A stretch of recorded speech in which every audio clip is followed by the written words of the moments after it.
Bonjour à tous, bonjour à toutes, bienvenue dans votre émission dédiée à la mobilité, aux mobilités. Cette semaine, on va parler innovation avec les derniers détails de la conduite autonome chez Audi. On essaiera aussi la nouvelle Tesla Model S et puis on fera un point sur la société qui veut reprendre le flambeau d'Autolib à Paris. Enfin, nous recevrons l'un des cofondateurs du service de VTC Hitch. Bienvenue dans En route pour demain. En route pour demain. Présenté par Pauline Ducamp sur BFM Business et Tech & Co.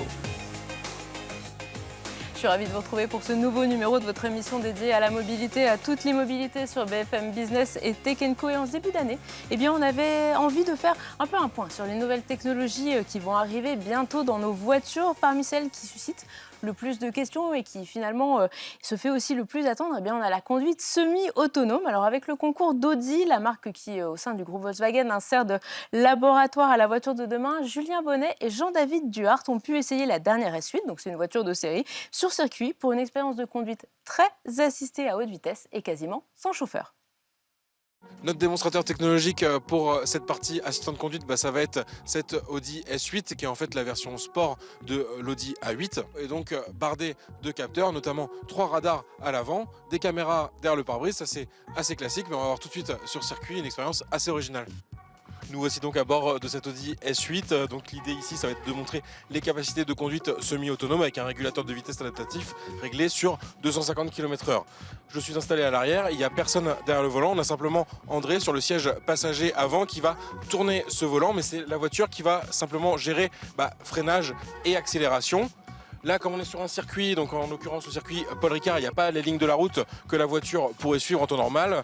Là, la largeur de la voie, elle est environ de 12 à 14 mètres, donc c'est 2 à 3 fois la largeur d'une voie normale sur route classique. Donc, comme sur le circuit Paul Ricard, il y a énormément de configurations différentes possibles. L'idée, c'est qu'on va rentrer différents points dans le GPS pour prendre justement le tracé qu'on souhaite. Ensuite, le circuit il est bien cartographié dans le système GPS, donc la voiture va bien savoir à quel moment il y a un virage et à quel moment il faut adapter sa vitesse pour justement prendre ce virage. L'idée c'est de montrer qu'on peut vraiment avoir cette possibilité de conduite semi-autonome sur voie rapide, en France par exemple à 130 km/h, en Allemagne on pourrait monter au-delà, avec la possibilité potentiellement pour le conducteur de relâcher les mains du volant. Pour l'instant c'est pas possible légalement, il y a simplement Mercedes qui a obtenu cette autorisation pour 13 000 km de route en Allemagne, mais dans des conditions très strictes, jusqu'à 60 km/h seulement, donc dans une situation de trafic dense. Donc on n'est pas du tout pour l'instant sur ce scénario de vitesse très rapide qu'on teste actuellement. Là on atteint quasiment les 200 km/h sur cette ligne droite.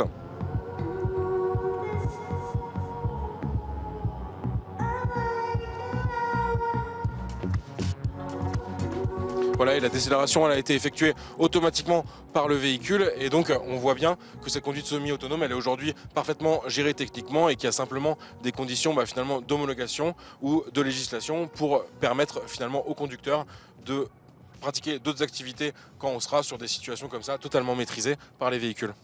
Toujours au niveau des assistants de conduite, donc on connaît depuis longtemps les assistants pour se garer automatiquement, mais jusqu'ici leur utilisation a été plutôt laborieuse. Il fallait un emplacement assez énorme pour que le véhicule accepte de se garer. Il mettait un certain temps à le repérer, donc finalement on finissait par faire son créneau soi-même. Mais là aujourd'hui, donc la technologie elle est vraiment améliorée. Il y a besoin de peu d'écart avec les véhicules de devant et de derrière pour repérer l'emplacement. Là par exemple, le véhicule a parfaitement repéré qu'il y avait la place nécessaire pour se garer. On peut réaliser l'opération directement depuis le véhicule, mais également sortir et réaliser l'opération avec son smartphone. Et ça va être particulièrement pratique dans un parking, dans la situation par exemple où quelqu'un est venu vous coller sur votre gauche, donc côté conducteur, pendant que vous étiez sorti. Vous revenez et finalement, plutôt que de vous contorsionner pour monter à bord, vous allez tranquillement faire sortir le véhicule de son emplacement pour monter beaucoup plus facilement. Et on continuera la semaine prochaine avec les sportifs qui se mettent à l'électrique. On passe tout de suite à l'invité de la semaine. BFM Business et Tech & Co présente En route pour demain, l'invité. Et notre invité, c'est Teddy Pellerin. Bonjour. Bonjour. Merci beaucoup d'être avec nous cette semaine. Alors, vous êtes le cofondateur de Hitch. Hitch, c'est une compagnie de VTC française, mais aujourd'hui, vous voyez bien au-delà du marché hexagonal, puisque vous êtes en fait présent dans une dizaine de pays, et notamment sur le continent africain. Vous êtes arrivé l'an dernier au Mali et au Sénégal. Alors justement, quelle place occupent aujourd'hui ces différents pays hors France dans votre chiffre d'affaires et dans votre stratégie ? Oui, alors Hitch, c'est une société qu'on a lancée en 2013, donc on va fêter nos 10 ans cette année. On s'est longtemps concentré sur l'Europe et suite à notre dernière levée de fonds en 2019, on avait levé un peu plus de 35 millions d'euros, on a décidé de tester de nouveaux marchés et on a été en Afrique parce que c'était aussi des zones où il y avait moins de concurrence, parce qu'on est une très belle start-up française et plutôt une des start-up françaises bien financées, mais on est quand même sur un secteur qui a levé beaucoup d'argent et plus que ce qu'on a fait. Donc c'est sûr qu'il faut aussi quand même trouver des marchés où on peut aller chercher de la valeur. Donc ça fait maintenant 3 ans qu'on s'est lancé en Afrique. On est sur 8 pays en Afrique. Et aujourd'hui, l'Afrique fait plus de trajets que l'Europe. Après, les prix des trajets sont moins importants, parce que le prix moyen d'un trajet en Afrique, c'est 3 euros. En Europe, c'est plutôt quasiment 20 euros. Donc du coup, l'Afrique est quand même plus petite en termes de chiffre d'affaires, mais l'ambition, c'est que ça devienne aussi gros que l'Europe, aussi en termes de chiffre d'affaires dans les 3 prochaines années. Justement, vous êtes par exemple à Abidjan, en Côte d'Ivoire, ce ne sont pas des voitures, ce sont des motos-taxis. C'est une différence, ou des motos-VTC, je ne sais pas quel est le terme du coup qu'on emploie. Alors, on avait voulu pour lancer ces des motos à véhicules-là, ouais. Abidjan et puis finalement, on est repassé sur des voitures. Sur des voitures. Ouais, on est repassé Mais vous sur des pouvez nous voitures. expliquer un petit peu justement ce marché du VTC en Afrique que vous esquissiez à l'instant. À quoi ça ressemble? Ouais, au final, c'est plutôt l'Europe qui a une réglementation différente des autres continents. Mais finalement, dans toutes les autres régions du monde, finalement, un chauffeur VTC, c'est quelqu'un qui a une voiture et qui va conduire d'autres personnes via des applications et qui va bien entendu être considéré comme un professionnel et qui va avoir de la fiscalité, ce qui est très important, notamment en Afrique, parce que pour le coup, la grande majorité de l'économie est plutôt informelle. Donc le fait qu'il y ait des applications qui viennent, où il y a de la traçabilité, on va pouvoir améliorer la sécurité, mais aussi avoir une collecte de la taxe qui aide les États, c'est quand même quelque chose de positif. Donc il y a moins de réglementation qu'en Europe, où il y a des examens à passer, etc.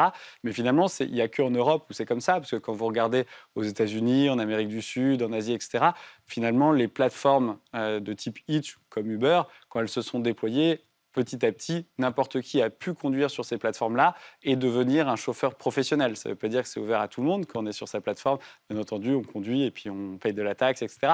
Mais c'est beaucoup plus ouvert. Donc c'est vrai qu'en Afrique, en fait, on a des chauffeurs, de temps en temps des chauffeurs de taxi, de temps en temps des gens qui ont une voiture et qui vont conduire de temps en temps. Il y en a qui le font à plein temps, il y en a qui vont le faire un peu avant d'aller au travail, en rentrant du travail, etc., pour aussi gagner de l'argent et avoir soit un job à plein temps ou soit un job complémentaire. Oui, c'est ça. Finalement, ça va du job principal à un job d'appoint pour finalement rentabiliser son véhicule quand on en a un à ce moment-là. Oui, ce qui est un des vrais sujets en France, parce qu'effectivement, vu qu'on a une réglementation où finalement on n'a que des chauffeurs professionnels, qu'ils soient taxi ou VTC, on a à peu près le même nombre de chauffeurs, quel que soit le moment de la semaine. Alors qu'on est sur un marché où il y a des pics de demande et il y a des creux de demande. Et donc du coup, soit on dimensionne l'offre, donc le nombre de chauffeurs pour les pics de demande, Mais donc du le coup, vendredi, samedi soir. Il gagne moins Mais d'argent du le coup, il reste de la gagne moins semaine. le reste de la semaine. Donc souvent, les plateformes essayent de pousser pour ça. Soit on dimensionne pour les creux de demande, donc c'est ce que les chauffeurs généralement poussent pour. Et là, par contre, on a un problème parce que le vendredi, samedi soir, on ne trouve pas assez de chauffeurs et c'est pour ça qu'il y a des majorations. Je vous parler d'un marché extrêmement concurrentiel en Europe. Aujourd'hui, c'est compliqué d'opérer une compagnie de VTC sur le marché français ou plus largement sur le marché européen. Alors, ce qui est compliqué aujourd'hui, ce serait de créer une nouvelle plateforme de VTC parce que les positions commencent à être quand même prises et le marché est un petit peu plus mature. Donc, on a quand même des gros concurrents. Donc, il y a 4 entreprises principales en France. Donc, Uber qui est quand même le leader. Ensuite, il y a Hitch, Bolt et Freenow qui sont quand même un peu plus les challengers. C'est sûr que pour prendre des parts de marché sur un marché qui est un peu moins en croissance qu'avant, face à des concurrents qui sont bien établis, où il va falloir avoir les chauffeurs, avoir les passagers, ça demande des gros investissements. Il faut faire énormément de réductions côté passagers, énormément de bonus côté chauffeur. Donc, c'est quand même plus difficile. Après, une fois qu'on est établi, un acteur comme Hitch a réussi à trouver aussi sa niche, entre guillemets, même si c'est une grosse niche. Justement, cette niche, c'est quoi? Parce que vous aviez une image un peu... on se souvient que vous étiez, jusqu'à une certaine période, le VTC des soirées, des boîtes, et puis ça s'est arrêté en 2017. Vous avez dû changer un peu de modèle. C'est quoi aujourd'hui la flotte Hitch? C'est quoi le modèle, la niche dont vous parlez? Ouais. Hitch, on a réussi à très bien se développer sur la banlieue. On a été le VTC finalement qui a été le plus rapidement sur la banlieue et qui est allé chercher des passagers et des chauffeurs, alors les chauffeurs tout le monde, mais aussi des passagers sur ces zones-là. Et c'est vrai qu'aujourd'hui, dans Paris, finalement, les gens nous connaissent, mais pas tant que ça, alors que dans certaines banlieues, notamment dans les banlieues un peu plus populaires, comme dans le 93, qui est nous, notre premier département, ce qui est complètement une anomalie pour une plateforme de VTC. Normalement, c'est Paris. La Seine-Saint-Denis est plus grosse que Paris, ce qui n'a pas beaucoup de sens pour une plateforme classique de VTC. Mais c'est vrai qu'on s'est très bien développé sur ces zones. Et aujourd'hui, on a un public qui nous connaît. On est peut-être la plateforme VTC qui a la meilleure notoriété sur cette zone-là. Donc, du coup, on a réussi à prendre certaines zones, certains départements. Et après, une fois qu'on les a, on arrive à bien les défendre. défendre, parce qu'après, Hitch fait partie des grosses plateformes, on a autant de chauffeurs que les autres, on a un service qui fonctionne aussi bien, et en plus, vu qu'on prend des commissions plus basses, on arrive même à être un peu moins cher pour les passagers. Donc à la fin, tout le monde est content. Si on reprend du coup juste l'international quelques instants, après Mali, Sénégal, c'est quoi les autres pays? Quels sont les autres pays où justement vous avez envie, où vous avez l'intention de vous développer dans les mois à venir? Là, on est sur 8 pays en Afrique, mais on en a lancé donc 5 l'an dernier. C'est quand même pas mal, donc on va essayer de digérer Grosse aussi un petit accélération, peu. oui. Ouais, voilà, parce que maintenant, on a Maroc, Algérie, Tunisie, Sénégal, Côte d'Ivoire, Mali, Congo-Kinshasa et Angola. Donc, pour l'instant, on va déjà digérer, je pense, sur le premier semestre. Et sur le deuxième semestre, l'ambition, c'est de continuer, notamment en Afrique de l'Ouest. Il y a encore pas mal de pays en Afrique de l'Ouest dans lesquels on aimerait aller, plutôt les pays francophones, parce que, pareil, il y a déjà un peu moins de concurrence et on commence aussi à avoir un certain savoir-faire. On en a fait quand même quelques-uns. Oui, et pas besoin de redéployer une nouvelle appli dans une Non, langue ouais, différente, voilà, tout ça, donc vous êtes assez... on va essayer de faire Burkina Faso, ce genre de pays, etc. Peut-être Mauritanie, Bénin, Togo, enfin vraiment se concentrer sur l'Afrique de l'Ouest. Vous nous parliez des concurrents à l'instant en Europe. Les concurrents, du coup, sur le marché africain, c'est aussi Uber, je suppose, mais il y a d'autres marques qu'on ne connaît pas forcément, nous, ici en Europe. En Afrique anglophone, c'est beaucoup Uber et Bolt, c'est pour ça qu'on y va un peu moins. En Afrique francophone, les plus gros concurrents sont des boîtes russes, souvent. D'accord. Donc c'est Yango, qui est une filiale de Yandex, qui est le Google russe, et un autre concurrent russe qui s'appelle InDrive. On le voit, hein, les VTC peuvent être une source de développement économique, du coup, création d'entreprises, job d'appoint, collecte de la taxe, comme vous nous l'expliquiez à l'instant. Comment vous voyez en France la demande qui est en train d'être discutée actuellement d'avoir un minimum de courses? C'est dans l'esprit VTC originel? C'est une évolution logique de ce secteur? Moi, je pense que oui. Alors, on est une des rares plateformes à penser ça. Mais pour le coup, ça me semble plutôt bien parce qu'effectivement, il faut quand même réussir à faire en sorte qu'on joue sur un terrain de jeu qui est sain pour tout le monde et notamment pour les chauffeurs. C'est normal, le modèle du taxi, donc il y a des prix réglementés parce que quand on est un particulier, on prend un taxi dans la rue, on n'a pas le choix. Si c'est le seul disponible, on n'a pas envie qu'il y ait un rapport de force à l'avantage du chauffeur et qu'il puisse exagérer, etc. Sur le VTC, c'est normal qu'il y ait une liberté des prix qui puisse être fixée par les plateformes ou par les chauffeurs. Donc parce qu'on peut choisir comme utilisateur parce que, voilà, tel ou on connaît tel. le prix avant, etc. Donc c'est un petit peu différent. Par contre, il faut quand même que ce soit sain pour tout le monde et le fait qu'il y ait un dialogue social entre les chauffeurs et les plateformes me semble être plutôt une bonne chose. Donc, Hitch, nous, on avait quand même pas mal poussé pour ça. On a souvent eu le prix minimum le plus haut du marché, justement parce qu'on trouve que la rentabilité sur le marché a parfois été très bonne, parfois un peu moins bonne pour les chauffeurs, mais globalement, on arrive à s'en sortir. Mais par contre, il y avait des trajets qui étaient moins rentables que d'autres, et notamment les trajets assez courts. Oui. Parce qu'en fait, sur les trajets courts, le chauffeur, il vient quand même chercher la personne. Donc, il y a l'approche, il y a parfois un petit peu d'attente, etc. Et ce n'était pas assez pris en compte. Donc, moi, je trouve ça plutôt bien et plutôt sain. Après, il faut que le marché du VTC reste attractif aussi, parce que le marché a quand même envie de continuer à grossir. Donc, il ne faut pas que les prix deviennent trop importants, parce que sinon, au bout d'un moment, on perd aussi les passagers. Mais il faut trouver un bon équilibre, ce qui n'est jamais simple, entre les passagers et les chauffeurs. Il y a toujours cette vocation sociale des VTC, parce qu'on savait que justement, c'était, vous le disiez, un moyen de transport dans certains quartiers plus populaires, un moyen de transport plus accessible qu'un taxi qui pouvait être assez cher, et puis aussi une manière de gagner de l'argent, de monter sa société. Ça existe toujours, ou finalement, avec cette mise en place de différentes réglementations, on se retrouve avec un modèle taxi bis? Alors, c'est sûr que de toute manière, les deux marchés, taxi et VTC, ont toujours été très proches. D'ailleurs, il y a des ponts entre les deux Oui, il y a des professions. taxis sur les plateformes VTC Exactement, maintenant, voilà, etc. il y a des applis ça a qui se toujours été développent. très proche, ça c'est sûr. Je pense que le marché du VTC a fait beaucoup de bien pour plusieurs raisons. D'une part, parce qu'il a créé de la concurrence sur le marché du transport à la demande, donc en le prenant dans l'ensemble, ce qui a permis aussi de mettre un petit coup de pied dans la fourmilière. Et quand on prend le niveau de qualité de service des taxis d'il y a 10 ou 15 ans par rapport à aujourd'hui, ça a quand même changé aussi. Et donc, c'est parce qu'il y a eu de la concurrence des VTC et aussi parce que ça a permis d'augmenter finalement la taille du marché. Et avant, vu qu'il n'y avait que 18 000 taxis pour tout Paris, déjà aujourd'hui, le marché du VTC est plus gros que le marché du taxi. Et a priori, ça va continuer à grossir. Donc, c'est plutôt le marché du VTC qui grossit. Donc, ça a permis aussi à d'autres gens d'avoir accès à du transport privé. Et ça, c'est hyper important. Il y a une dizaine d'années, finalement, les hommes d'affaires voyageaient en taxi, mais sinon, personne ne le faisait. Donc, au-delà de l'aspect social du prix, il y avait aussi le sentiment d'appartenance. Et on Moi, en tant que jeune étudiant à l'époque, je ne prenais pas de taxi, je ne pensais pas que c'était quelque chose de fait pour moi. Donc le VTC a aussi quand même, je trouve, dépoussiéré un petit peu la profession et a permis de dire, OK, n'importe qui peut prendre un véhicule privé quand il en a besoin. Alors forcément, quand on prend un véhicule privé avec un chauffeur, ça reste une prestation qui est chère. C'est normal, il y a quelqu'un qui vous conduit, il y a une voiture qui est quand même généralement assez chère aussi. Par contre, de temps en temps, selon ses moyens, on va le prendre régulièrement ou un peu moins fréquemment quand on est un peu plus jeune, qu'on a un peu moins d'argent.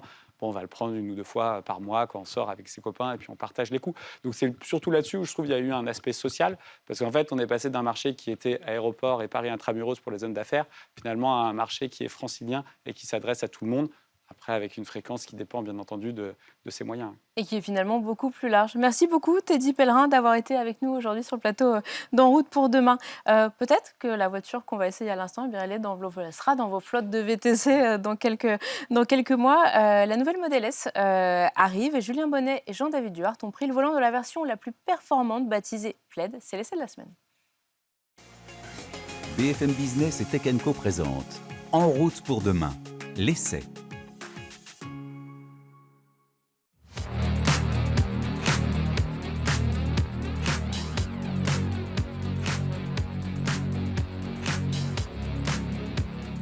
La Tesla Model S est de retour. Quand elle est sortie en 2012, Tesla n'était encore qu'un pionnier de l'électrique. Arrivée dans la foulée en Europe, cette voiture elle va s'imposer vraiment comme une référence des berlines 100% électriques. Et un Dieselgate et une prise de conscience écologique plus tard, Tesla il s'impose vraiment comme une superstar du secteur, avec notamment la sortie des modèles 3 et modèle Y plus abordables qui vont inonder le marché. Mais les Model S et Model X, ça reste l'offre haut de gamme de Tesla. Elle s'était mis en pause pendant un moment. En fait, début 2021, Tesla avait présenté les successeurs de ces 2 modèles, donc le SUV et la berline. Mais avec le Covid et la crise des composants, cette production elle a pris un peu de retard et les livraisons elles ont débuté qu'il y a environ 1 an aux États-Unis et là en cette fin d'année 2022 en Europe. Première version à être commercialisée de cette nouvelle Model S, elle s'appelle la Plaid. Alors Plaid en fait ça fait référence à l'accélération foudroyante de ce modèle qui est le plus performant de l'histoire de Tesla. Côté design, on connaît en un clin d'œil la silhouette de la Model S d'origine, mais finalement avec pas mal de petites modifications qui lui donnent un aspect beaucoup plus sportif, dynamique. Mais les principaux changements ils sont surtout à l'intérieur, on va voir tout de suite à quoi ça ressemble.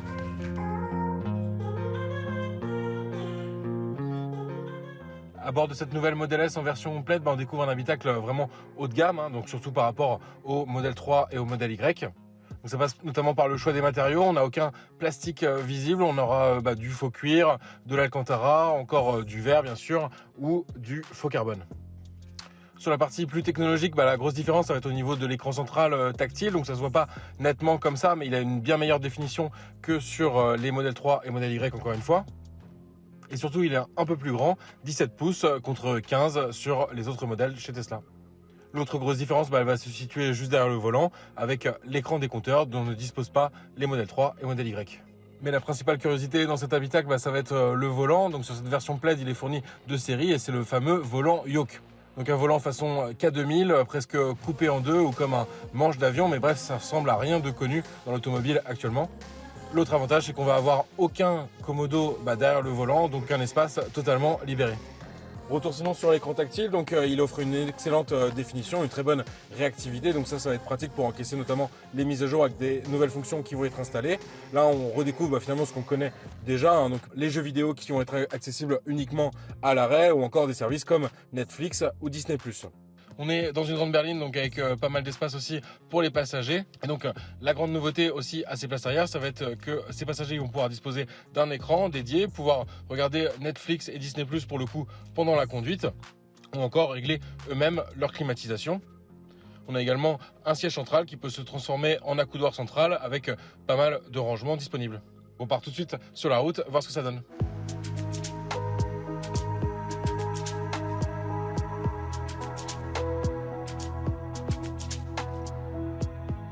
Au volant de cette Tesla Model S Plaid, donc je devrais plutôt dire au yoke, donc vu que c'est le nom de ce volant, d'ailleurs c'est une des premières constatations de ce début d'essai, c'est vraiment confortable, c'est un peu déroutant au début, on a du mal à s'adapter, il est un peu plus large qu'un volant classique, on appuie des fois par inadvertance sur le bouton des clignotants au début ou du klaxon en faisant quelques manœuvres, mais après quelques kilomètres on s'habitue.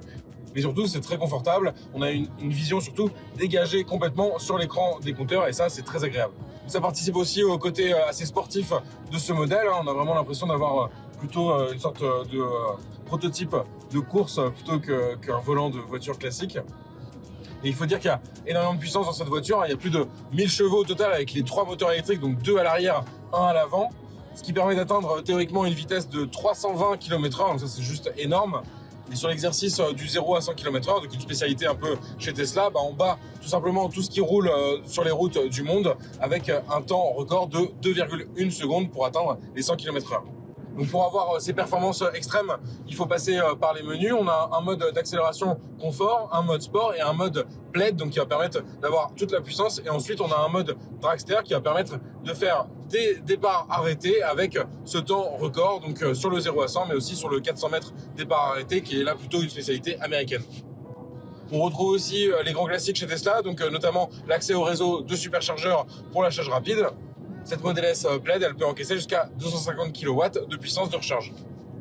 L'occasion aussi de parler de l'autonomie de cette Model S, ça a toujours été un de ses points forts. Et là, donc, Tesla annonce 600 km. Au volant de cette nouvelle Model S, on retrouve aussi le plaisir de conduite haut de gamme chez Tesla. Surtout par rapport à ses principales concurrentes qui sont désormais donc les Porsche Taycan, Audi e-tron GT, BMW i4 ou encore Mercedes EQS et EQE. Le confort de conduite, il va passer notamment par une isolation sonore assez poussée. Il y a même de la réduction de bruit actif dans cette Model S. Donc comme finalement sur les écouteurs, il y a des petits micros qui sont logés dans les passages de roues qui vont essayer de capter le bruit de roulement pour l'annuler en fait dans l'habitacle. Donc ça c'est pas vraiment perceptible, mais ça participe vraiment au confort de conduite et à la bonne isolation sonore du véhicule.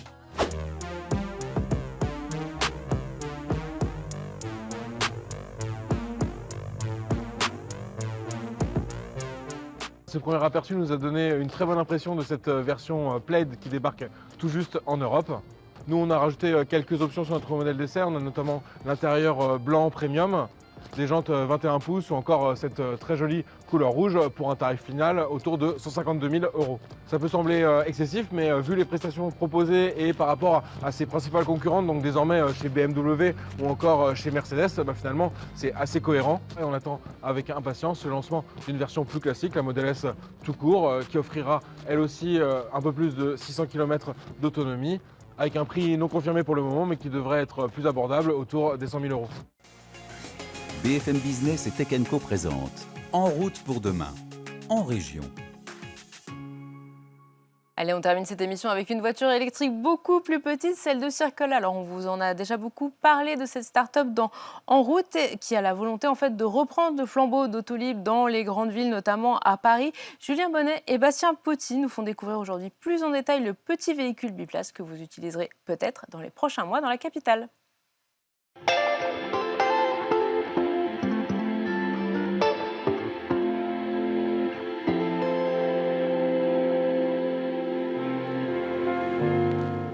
Un petit véhicule made in France 100% électrique est destiné aux flottes d'autopartage. C'est le projet Circle qui est présenté en prototype en cette fin d'année 2022 à Paris. Donc le concept il est assez simple, le véhicule il fait 2,50 m de long, donc on est pile poil entre finalement une Citroën Ami, donc la célèbre voiture sans permis de la marque Chevron, et une Smart Fortwo pour se rendre compte. Donc c'est quand même beaucoup plus petit qu'une Autoliv qui était autour de 3,60 m et qui a bien sûr écumé Paris pendant longtemps. Donc l'idée c'est vraiment d'offrir aux flottes d'autopartage donc un véhicule idéal pour cet usage, donc facile à nettoyer, avec un coût d'entretien réduit. On en parle tout de suite avec Éric Boulier, donc cofondateur et président de Circle. Donc le projet Circle, en fait, c'est une solution de mobilité qui vient s'inscrire dans la chaîne de services qu'offrent les opérateurs de free floating dans les villes. Donc il y a le vélo, la trottinette et le quadricycle derrière moi, qui a été entièrement designé, conçu avec les opérateurs de free floating pour être optimisé, pour pouvoir être opéré, en tout cas dans les meilleures conditions pour eux.